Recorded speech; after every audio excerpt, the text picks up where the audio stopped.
Avui, en valencià de poble, valencià de l'Albufera. No, n'hi ha més de mitja quasi tot alçar. En la primera frase podem notar n'hi ha més de mitja, quasi tot alçar. La primera característica del valencià central que veiem és l'apitxament, l'ensordiment de les sibilants. En lloc de pronunciar mitja, com a Castelló i Alacant, fem mitja. En Cabant pronuncien alçar.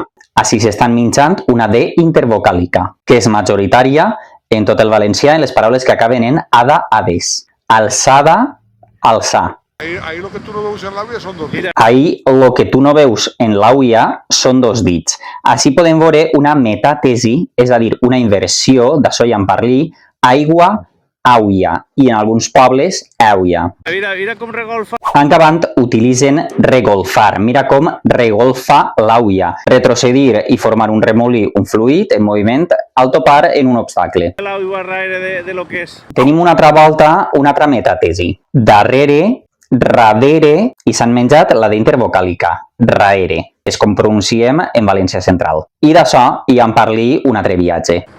Mira com entra, mira. Per a dir mira, mira, molt sovint utilitzem ira, ira o vira, vira. O sigui, o una elisió del fonema inicial o del fonema me ha passat al fonema b, perquè les dos són bilabials i és de fàcil pas. N'entra però a boquera. A boquera n'entra. En Cabant, si busquem boquera, apareix l'expressió a boquera, en abundància. L'àuia entra a boquera. En aquella casa els diners entraven a boquera, a muntó, en abundància. N'entra però a boquera n'entra. Utilització perfecta del pronom en. N'entra de què? D'àuia. El vent rebenta pa casí.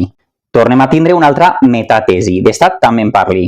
Cap a, hem fet la inversió, paca, pacasí, que si us recordeu al sud del País Valencià directament no diuen ni cap a ni paca, directament diuen pa, entra pa aquí. És àuia salar, topa ca dins. Així podem veure àuia, metatesi, salar. S'han menjat la D intervocàlica i a banda pronuncien molt bé la L fosca, salar, la.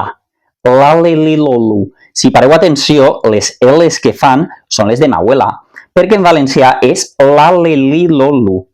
El contrari de la L fosca és la L clara, que en alguna terminologia es diu L bleda, que és com la castellana, l'alelilolu. De fet, esta L és com en anglès. Si tu tens la paraula all, d'acord, la meva iaia no sabia anglès, però sap fer O oberta, O i L, all.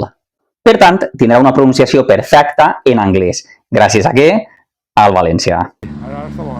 Ara està bona. Pronunciació de les O obertes, perfectes. Bona. Ale, fetge sabores si la cancel·les de pollastre.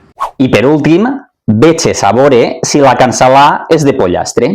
Una altra volta, aquestes persones controlen totes les accepcions de la paraula cancel·lar. Part grassa del porc situada entre la pell i la carn. M'abuela dia moltes vegades estar més fart que Mahoma de la cancel·lar. Estar molt fart d'alguna cosa, perquè Mahoma no menjava porc, llavors n'estàs molt fart. Suar la cancel·lar. I la que ells han utilitzat és veig a veure si la cancel·la és de pollastre.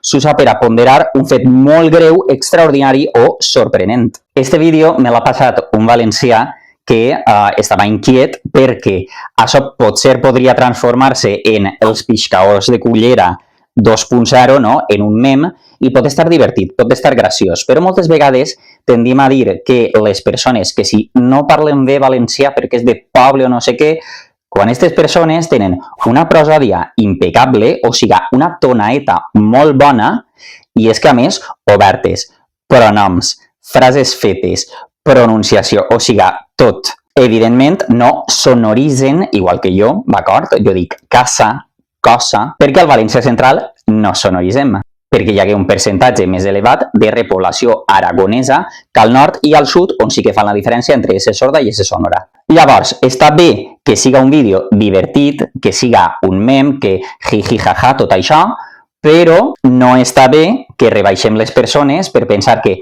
parlen de poble quan precisament parlen molt bé. Aquestes persones haurien de ser referents. Res, que mos quede clar.